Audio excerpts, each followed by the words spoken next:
Yes, I am buying that he is not looking to jump ship. He doesn't want to go anywhere, and the Lakers don't want him to go anywhere. They still have those courtside seats to sell. And as of right now, when I look at their roster, LeBron James, no matter how badly he might be playing, no matter how many layups he might miss, the fact of the matter is he is still an attention magnet, and he is still in a box office draw. And Anthony Davis in street clothes on the sideline just doesn't kind of sell the same seat. Sitting in one of those seats doesn't make you capable of selling them. So they need LeBron James, and LeBron James needs the Lakers. Now, this is what I am imagining. I'm imagining a conversation a little bit like the commercial that LeBron does with his younger self. This is LeBron James with Bronny. Bronny, you know that I'm up for an extension this summer, and if I signed it with the Lakers, that would take me through your first year of eligibility playing in the league. Now, I could do that, and you and I could play for the purple and gold, and we could still live in Beverly Hills and basically have the life we have right now. Or I can not sign it and leave it open and become a free agent, and then you and I can get together in Sacramento or Minnesota or Charlotte. So what do you think I should do? And I would imagine that Bronny would say, Dad, is that even a question? This is all a setup to having the leverage to, I will sign an extension. I will stay in a Lakers uniform 2 years beyond next season. But I need to know that Bronny is going to be playing with me. And if I'm assured of that, if I'm assured that he's going to be a Laker in my last year, then sign me up. I'll sign on the dotted line, and we can keep this moving. But there really are no other alternatives for LeBron in assuring that he's going to have what he wants, which is ultimately to play with Bronny. That's the number one thing in his viewfinder right now. Everybody might look at the Lakers, and they got to rebuild, and they're far away from a championship. LeBron's next championship is playing with Bronny. That's the next goal. That's number one. And he can achieve that by using the leverage that he has right now in signing the extension. Rick, you're spot on with that second half of your take.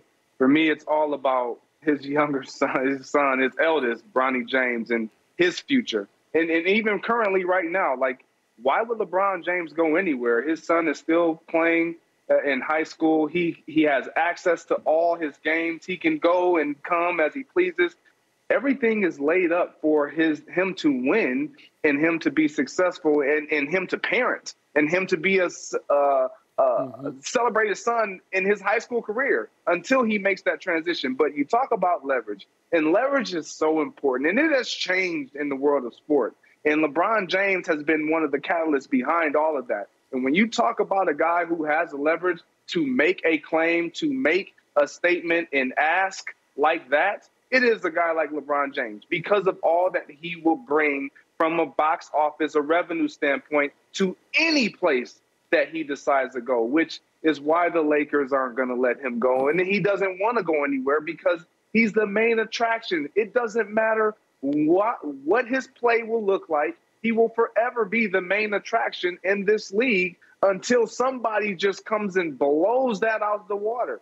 But for me, it's all about the leverage, like you mentioned, Rick, with him being able to acquire and do what his heart's desire right now is. I want to be in that photo and in that uniform, dressed and ready and taking that hardwood with my son, by any means necessary. Yeah, I think we would all agree that the Bronny thing is what LeBron wants to happen. He's articulated this for years. Ken Griffey Jr. played with his dad in Major League Baseball. Never been done before in the NBA. So they want to do it together. But I think you guys are also missing another point, is that even though LeBron was obviously instrumental in constructing this current Lakers iteration, obviously bringing in Russell Westbrook when they had a chance at DeMar DeRozan, when they had a chance at Buddy Hield, we'll let that slide. But LeBron, whether or not he said it or Clutch pushed it on this writer over All-Star break, LeBron clearly wants the Lakers front office, Rob Pelinka, who he has not said by name recently, by the way, he wants them to keep trying. He wants another bite at the apple. He wants another championship in L.A. And right now they don't look like a championship team. It looks like, even though I said earlier they got a chance at the title, if AD's not there, let's be realistic, guys. They're not going anywhere. They're probably not getting out of the play-in. LeBron wants Pelinka and company to stay aggressive. And when you look at this coming summer, Rick, I don't know if you broke it down this summer yet, Russell Westbrook all of a sudden becomes an aspiring contract, expiring this summer. They've got close to $60 million in cap space. They add another first-round pick, and all of a sudden this summer you can go wheeling and dealing and make a move to try to make something happen. Will it go down this summer? I don't know, but LeBron definitely wants the Lakers to stay aggressive, try to win another chip. And I'll just say this, everywhere he's gone, Miami, championship. Back to Cleveland, championship. LA, championship. This idea that LeBron is like, too old. Folks, he's 4th in the league in minutes per game. 4th. He's going to be first team All-NBA. LeBron is still playing at an elite level. I don't think he's going to get MVP votes, but he probably will be on the back end. Don't sigh, Rick. That's reality. LeBron hasn't played this many minutes per game since his final year in Cleveland, when he took those guys to the finals. Here we go. You remember that? And now he's 4 years older. Don't show me that. LeBron is definitely not the problem in LA, and I like that he's staying aggressive and keeping the front office on their toes. Guys, make moves. I mean, we all know he's not doing anything, but he wants to keep Pelinka honest. Do something. Get this roster better. Where the hell did we get these highlights? Show me the other highlights. Show me the other clip of him missing 4 layups at the rim. That's what I'm looking for. J-Mac, you are the kind of person that puts me in this situation. I absolutely respect what LeBron James is at 37 years old, that he is still a very good player and one of the top scorers in the league. But that the suggestion that he's still an elite player, if he was an elite player, the Lakers wouldn't be 5 games below stop it, Rick. 500 and he's losing 4th to in the the New league Orleans in efficiency. What do you mean he's not elite? Are you crazy? He's not elite. He's a very, very good player. He's not an elite player. He can't make other guys better at this point. He can get his numbers. What made LeBron James elite before is that he could get his numbers and he could get everybody else their numbers. That's the problem with this team right now, and he realizes it. That's why it's all about, I'm just going to go ahead and chase Kareem Abdul-Jabbar.